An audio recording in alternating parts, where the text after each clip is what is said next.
Good morning, Gideon. So yesterday we left off with the machlekes, this dispute between Rashbam and Tosfos about whether or not the child is required to actually verbalize and ask the questions that are dictated in the Manashtana, or is the objective just get the kid curious? This came up in the context of the Gemara's discussion that the table is to be removed from before the reader, the table is to be removed from before the reader. Back in ancient times, when everybody had a small little table in front of their divan, and it's set up, at least with matzah, charaises, and morah, that was the Gemara's minimal there, because that's what's required, as we explained, for the recitation of the Haggadah, and as we'll see more soon in the Gemara and the Shulchan Aruch. So before we start even eating, table is removed. And the Gemara cites two incidents where Abaye observed this from his adopted father, Rabbi, and said, "Hey, what are you doing? We haven't eaten yet. Why are you taking the table away?" And Rabbi says, "Oh, we don't need Manashnan anymore." So Rashbam takes the story quite literally. We don't need Manashnan anymore because the objective is not to get the kid to ask those four questions. The objective is to get the kid to ask questions, period. And since you got him curious about why we're removing the table, enough. No more Manashnan required. Whereas Tosfos said, no, this was like an entry. But once you get him in to ask him questions, now we can invoke even more questions. And the primary questions, which is the Manashtana. So from Tosfos' perspective, the child is required to actually recite the four questions. And all these curiosities that are not related to the four questions are only to get the kid in so that we can bring him to the four questions. Whereas in Rashbam's view, the curiosity about removing the table or anything else is enough. Okay, that was the dispute. So let's look now at this little page we have here.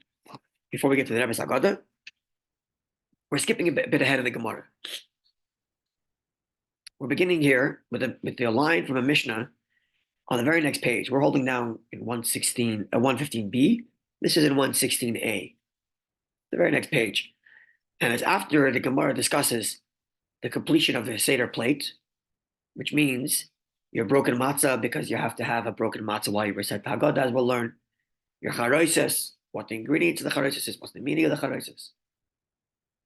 After concluding that, and having discussed already karpas way back, and discussed kiddush way back before that, and discussed setting up the table way before that, the next item that the Mishnah covers is the recitation of the Haggadah itself, which of course begins with the child's four questions.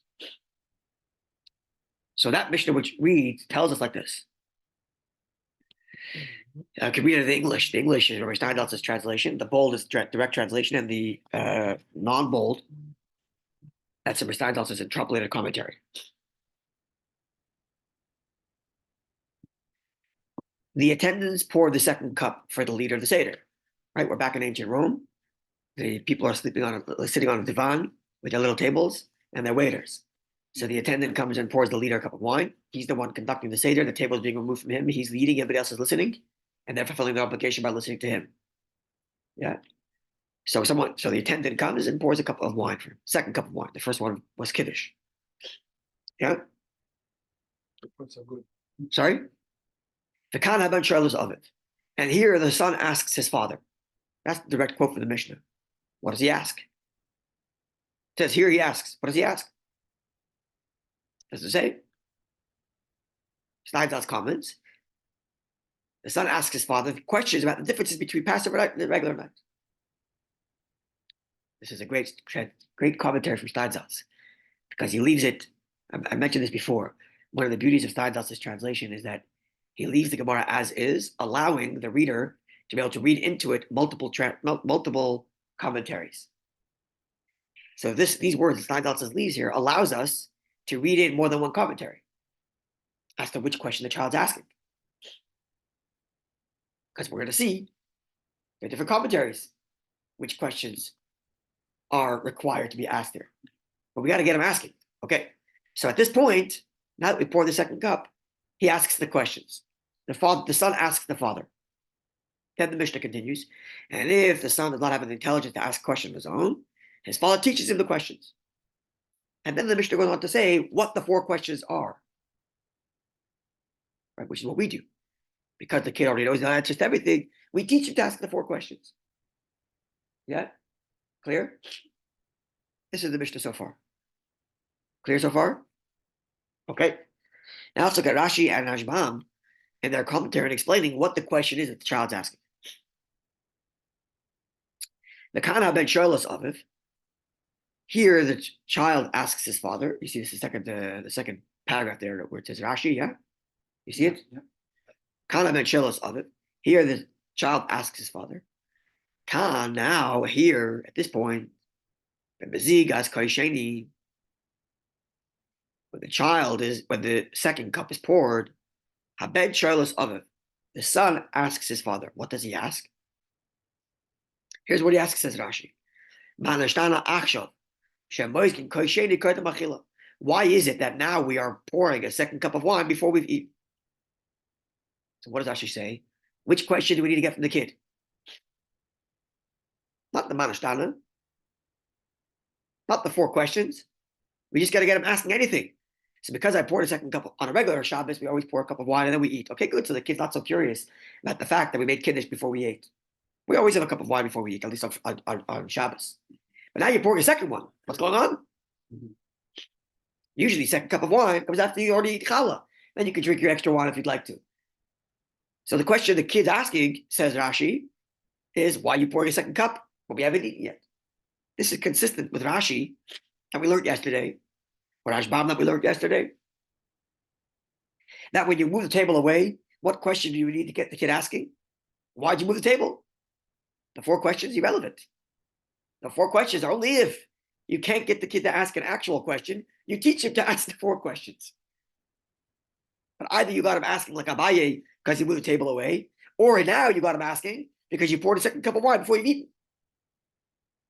But as far as the 4 question goes, if the kid doesn't know, It's like a back. It's the fallback point.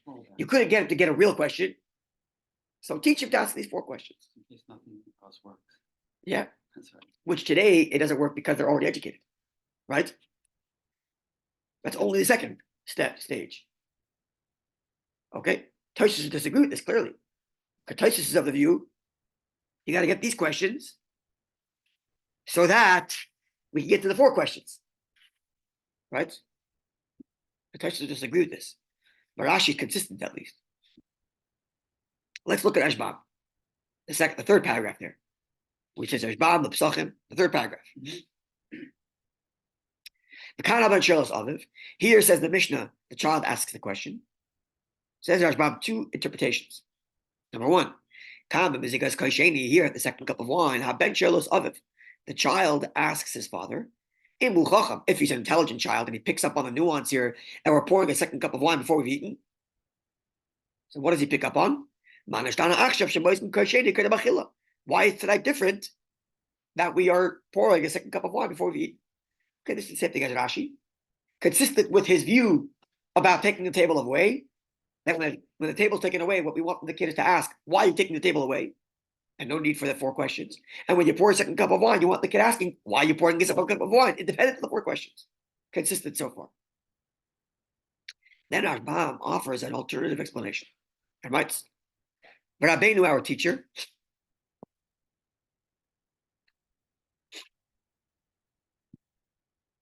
these little lines here help you piece together history. Rashbam says, Rabbeinu and our teacher, who's Rashbam's teacher? Who's Rashbam's teacher? Rashi. Rashbam is on the school of Tosfos. He's one of Rashi's grandchildren. Right? So we learned this history way back about the house of Rashi and Tosfos and that follow. So Rashbam is actually one of the Balei Tosfos, one of the Tosfos people in that school. So their great master is Rashi. But Rabbeinu and our teacher Rashi, Kibel received an explanation made Rabbi from his teacher, which is who? Rabbi Yaakov ben Yakar. So we get a little history. We know now who Rashi's teacher is. There's more than one case in which Rebbe ben Yakar, Yaakov ben Yakar is referred to as Rashi's teacher in Worms. Rashi lives in Troyes. I'm pronouncing that correctly. Troyes, France. Right? We learned this history once upon a time. Levi Yakar is a direct student of Rabbi Gershon, the great Rabbi Gershon. Okay, so says Rashbam, we learn from Rashi, we learn from his teacher, like this, a different interpretation, as follows. You should read it, not the Kan, Chaf, Aleph, Nun, which means and here, but rather the Cain, and so Haben Shoyal, the child asks. So in other words, read the Mishnah like this. They pour the second cup of wine, and the following is how the child asks. If he's smart enough on his own, if he's not smart enough, teach him. The 4 questions. So in this reading, what's the kid asking now? Not why you're pouring this second cup. He's asking you the 4 questions. It happens at this juncture. Right? And he cites to a pasuk where the word Cain, okay, let's keep reading. Kamoi, Cain b'nai Slafchad. Like the pasuk says, indeed the daughters of Slafchad, or like this, the daughters of Slafchad, meaning the word Cain can mean at this point. Kalaimar, this means to say, again, that word kalaimar, remember the word kalaimar yesterday? When you say the word kalaimar means, you're not going into literal interpretation, you're saying as if. The Gemara means to say. Because the literal meaning of the Mishnah is, at this point, there's something about that happened now that's invoking questions. But this meaning is not that something happened now to invoke the questions, but it's just the following is the question that happens to be at this point in time. It's a little bit of a change in definition of the Mishnah, but nonetheless. Meaning to say, Dinu, the law is, that he should ask the 4 questions at the point where the second cup was filled. Nothing to do with the fact that the second cup was filled. Okay, so 2 interpretations now. One interpretation is that we're filling up a second cup, and that invokes the question, why are you filling up a second cup before you've eaten? That's consistent with yesterday's idea of Rashbam, that when you move the table away, the question you're getting is, why'd you move the table away? 4 questions, irrelevant. Get him to ask anything. Either you got him to ask when you move the table away. If you didn't get that, get him to ask now when you're pouring a second cup of wine, why are you pouring a second cup? We didn't eat yet. Right? The second interpretation is, no, we're not making him ask why we filled up the second cup. It's just at this juncture, having filled the second cup, the kid asks the 4 questions. So which one of these 2 answers would Tosfos take? Which one of these 2 interpretations would Tosfos take? The second one. Because Tosfos said yesterday that when you move the table away, getting him to ask why we move the table is irrelevant. It's only a precursor to the real question he's got to ask, which is the 4 questions. And therefore, how would he learn here? Asking why you filled the second cup is not what we need. It's at this juncture that he asks the 4 questions, because that's what we really need. Yeah? Clear? So consistency in the 2 curiosities. We have 2 curiosities. Move the table away and fill a second cup before we eat. Either you're of the view that 4 questions are not the main thing. The main thing is get a question, in which case moving the table away and filling up the second cup are there to get the kid to ask about those very actions. Or you're of the view, no, the main thing is the 4 questions. Move the table away, that's to get him started so we can get to the 4 questions. Once you fill up the second cup, that's the point at which the kid asks the 4 questions. But the main point here is to get the 4 questions. Interesting. Yeah, okay. There's two scenarios happening. One is To get your questions. moving the table away. Why are there 2? Why isn't There's one actually to- more. There's more We dip. to make the same point. We dip twice. You ever looked at we dip? It's to ask questions. According to some opinions, breaking the middle matzah is to ask I questions. don't mean According to other opinions, washing our hands before we dip is part of the asking the 4 I questions. don't mean that there's more than one Action. action to arouse query of the kids. I'm asking if why in the analysis of understanding this issue, why are we using more than one example to make that Okay, point? good question. So to answer that question, I think the right way to think about that is, who's talking? Rashi and Rashbam make it twice, say it twice. Why is Rashi and Rashbam saying it twice? Because Rashi and Rashbam are running commentary. So they'll comment along as they go. Tosfos actually only says it once. Because once he says it once, you know about the second time. So Tosfos is actually silent here. Oh. Because he knows you said what he knows that you know what he said before. But Rashbam, with you running commentary, puts it in. But Rashbam gives a second interpretation, which would be more consistent with Tosfos' view. You're I'm expanding that. exactly, considering the fact that they're actually from the same school. Even though Rashbam's commentary is in the style of Rashi more than it is in the style of Tosfos, he's still part of the same school of thought, which is the house of Rashi, broadly speaking, with Tosfos. Okay, so these are two ways of understanding these two pieces of the Gemara. The Mishnah and the question of filling the second cup and the question of moving the plate away. And option A, opinion A, which we'll call Rashbam, is those actions are there to get the kid to ask about those actions. And then once you have that, we're good to go. If you didn't get it, teach him the 4 questions. Or Tosfos' view, any action you're taking is only to get them into the actual 4 questions. And the pouring of the second cup of wine is not there to ask to get any questions. It's just the point at which the 4 questions are asked. Okay. Now let's see how the Rebbe puts it in his Haggadah. Okay, we're skipping many generations because we began with 11th century, 12th century Rashbam and Tosfos, and now we're skipping to 20th century the Rebbe. So it's a long time in between with lots and lots of commentary that we're ignoring, including most notably the Alter Rebbe Shulchan Aruch. But we're fast forwarding just to see how the Rebbe looks at it. Because again, to cover everything would be impossible. If you're talking about a kid, we take it to understand that the kid is under 13. Yeah. So he's just a kid. Mm-hmm. So the first thing he's going to say, why are you taking the food away? Exactly. And that's all we wanted according to Rashbam. Okay. Yeah, let's see the Rebbe's Haggadah. So again, the Rebbe's Haggadah is a commentary on the Alter Rebbe's Haggadah, right? And the Rebbe will first begin by citing the relevant passage of the Haggadah that he's commenting on, whether it's an instruction of the Haggadah or whether it's a text of the Haggadah. In this case, both the comments we're going to look at are comments on the instruction of the Haggadah. So instruction 1, Misalkin Hakaira, we remove the plate. This is instruction 1. That would be the modern version of taking away the table, right? Because today we have not the modern one, taking away the table. No. This would be the modernized version of taking away the table that they would have done ancient times. Because in ancient times they would take away the table, period. Okay. We cannot take away our table, so we move the plate away. Okay. Says the Rebbe, first of all, the source, Psachim Kuftes Vav Beis. Psachim 115b. The Gemara we learned. For what purpose? As the Gemara there says, Kidei Sheyitma Tinik V'Yisha. And the child should be curious and ask. What should he ask? We haven't eaten yet. And now you're coming and taking the table away from us. That's the question we want. But that's a direct quote from the Gemara, right? That was Abaye. That's literally a direct quote from Abaye, who asked the Rabbi why the table is being moved away. As the Rebbe, and from this, he'll come ask other things. Who's that? Whose opinion is that? Through asking about removing the table, he'll come to ask other things. Tosfos. Rebbe puts in the parentheses, Sham, Tosfos, the Rabaskal Kadei. Source for this, see there, Tosfos, which begins with the word Kadei. We should learn yesterday. Good. So Rebbe is taking Tosfos' view, as the Alter Rebbe does in the Shulchan Aruch as well.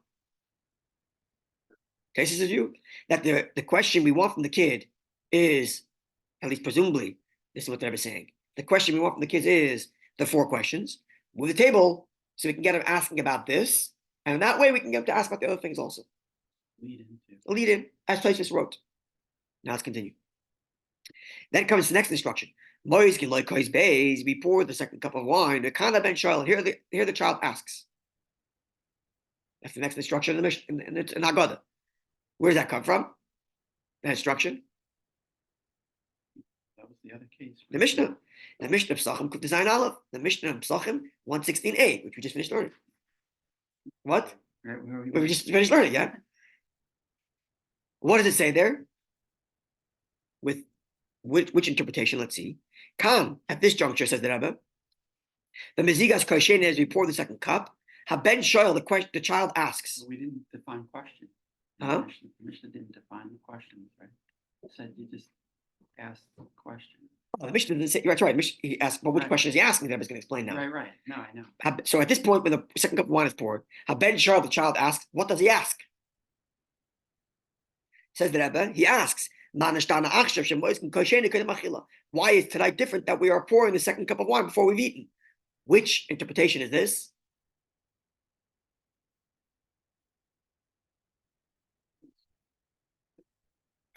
Which question is he asking? He's asking, why it's tonight different that we're pouring the second cup? Which opinion is this? What's he asking about? Not asking the 4 questions. He's asking why you pouring a second cup. This is Rashi Rashbam, right? Tosfos was a view that's only a lead in to get to the 4 questions, right? But here he quotes Rashi and Rashbam, which say the question we're getting from the kid is, why are you pouring the second cup? Yeah? I thought it was, yeah, no, that's true, but I thought We thought that Rebbe just said Rashi Tosfos. Rashbam is saying that that's sufficient. That's right. That's correct. Oh, okay, you're asking me Yeah, if that's sufficient. correct. Okay, That's what it seems then like. it would be Rashi. But that's Rashbam. But then the Rebbe continues. When we toich kach, and from this question of why you filling up the second cup, Yishal will ask, Gam kein shar hashailos, also the other questions. He will. He will ask the other questions. So he's not going So they're Rashbam. both right. then. He's going where? He's going Tosfos. But if it's automatic, then they're both right. Both opinions are right because presumably. It's first of all, it's not so automatic, but its question is not a question of how it plays out. The question is at which point did we fulfill our obligation? But in fact, according to Rashbam, it doesn't play out because the leader tells the kid, "Done. No asking 4 questions. We don't need it anymore." According to Rashbam. It sounds like here it's saying he will ask the question. So he's taking Tosfos' view, Okay, yeah. right? But he's taking Tosfos' view along with Rashi. In the same way, Tosfos said by removing the plate away, he asks about the plate, and that gets into the other questions. Same thing with the pouring of the second cup of wine. Now he asks about the pouring of the second cup of wine, and from there he asks the other questions. Tosfos. But not the second interpretation of Rashbam, which said, at this juncture he asks the 4 questions. No, we want him to ask about the second pouring. But through that, we get into the 4 questions, to the other questions, which is like Tosfos' view. All right, so follow? The way you end up in the same result. Not necessarily. Because again, if you're like Rashbam, which is of the view that you don't need to get to the 4 questions, then as soon as the kid asks, why'd you pour the second cup? We're done. No manashtana. We go straight to Avodah Mayinu. Like a Rabbi responding to Abaye in the way Rashbam understood the story. Yeah? That's not a good interpretation. That's not a good explanation. It's a perfect explanation of the Gemara. That's what the Gemara says. We got the question, we're done. We don't have to have 4 questions. The 4 questions only. If the kid doesn't know how to ask, now teach him to ask. But if he figured it out on his own, he asked the question, no need for 4 questions, according to Rashbam. Yeah? Continues, Rebbe, therefore, therefore we pour the cup before we recite the Haggadah. Even though you will not have to pick up that cup of wine until you get to the end by the bracha, when you say lafichach, therefore we have to thank you and laud you and praise you, we hold the cup until we drink it. Even though we're not picking it up until we get to there, we're doing it now to get the curiosity. So what's interesting is, here's what's interesting that I was reading here. It's a kind of hybrid. Rashbam gave 2 interpretations to this Mishnah, which said, and here at this juncture, the child asks. Interpretation 1 is, here at this juncture where you pour the second cup of wine, he asks, why here?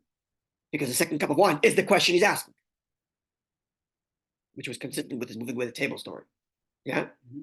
And second interpretation is, he's not asking about the 4 cups. It's now at this juncture that he asks the 4 questions, not asking about the second cup.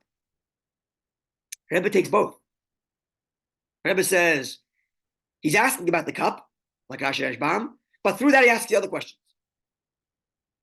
Kind of hybrid. What's going on here? I'll add even more. If you look at the Rebbe's language directly, look at the first paragraph. We move the table plate away. It's Yisma Tenoikis V'Yishal. Child will ask, we haven't eaten yet. Why we move the plate away? When we toich kach, and because he asked about moving the plate away, Yover Lishal Shar Hadvarim. He'll ask the other things. And Tosfos continues and says, he'll ask the other things, namely the manashtana, because he asked that's the 4 questions. The Rebbe didn't say that. The Rebbe said he'll ask the other things. Which other things? Why? Maybe other things are, why did you break the middle matzah? Which is also one of the questions you could ask. Or he'll ask, why'd you dip twice? Why'd you dip before? Also a question you could have asked. Or he could have asked, why are we washing our hands before we eat? According to one interpretation, that's one of the questions he could ask. Right? Same thing over here, when it comes to pouring the second cup of wine, says that he'll ask the other questions. Not arba shelos, not the 4 questions, but the other questions. So I actually like to make the case that the Rebbe is not following Tosfos' view, that the kid has to ask the 4 questions, even though the Rebbe does say that. The Rebbe does say, like Tosfos, that he has to ask the other 4 questions and all the other things that to get him to ask the 4 questions, like Tosfos. The Rebbe, I think, is doing a hybrid here, which is we want him to ask about everything. And every question he asks, it could be the straw on the camel's back that makes him ask about everything else, beyond just the 4 questions. Because we want to be curious about everything, beyond just the 4 questions. Because in fact, some of the 4 questions, he hasn't even done yet. He hasn't dipped twice yet, he only dipped once. He hasn't leaned yet. Or has he leaned yet? He has leaned once at least. He hasn't even eaten matzah yet. He hasn't eaten mara yet. But those are part of the questions that he asks. So how does he know about those things? Unless we tell him to ask. He doesn't know that yet. So it could be what the Rebbe is saying here is that we want him to ask about all the things we've done so far to make him curious. And every little notch of curiosity can push him over and say, oh, now he has all the other questions he needs to ask. But it isn't necessarily like Tosfos that he must ask these 4 questions. I don't have to say that in the Rebbe's interpretation. Maybe.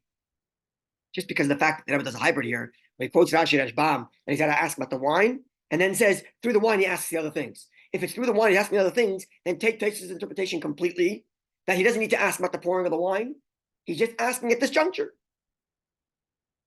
But the Rebbe does say that. He asks about the wine, and through the wine, other things. If you're taking Rashi and Rashbam and he's asking about the wine, then he doesn't need to ask about other things. And if he does need to ask about the other things, namely he has to ask the 4 questions, then scrap the question about pouring the second cup of wine. Just make this point. At this juncture, he asks the questions. And the fact that the Rebbe does both perhaps implies that even in Ashbam, it's not just this question we want to ask. We want him to ask about all the curiosities. Not necessarily the 4 questions, but we want to ask about all the curiosities. And every little more curiosity we do can tip the scale where the kid finally says, hey, this is a strange evening. You did this, you did this, you did this, and this. What's going on? Maybe. Anyway, these are my thoughts. God willing, tomorrow we'll go back to the Gemara and we'll go through the rest of the setting up the kaira, which is the charoisis and the broken matzah, before we get to the recitation of Haggadah itself. And then once we finish that part of the Gemara, we'll go to the Shulchan Aruch, which discusses the setting up of the kaira and the breaking of the little matzah. Have a wonderful day and a good chodesh. God brings healing this month, Alan. Full healing. Amen.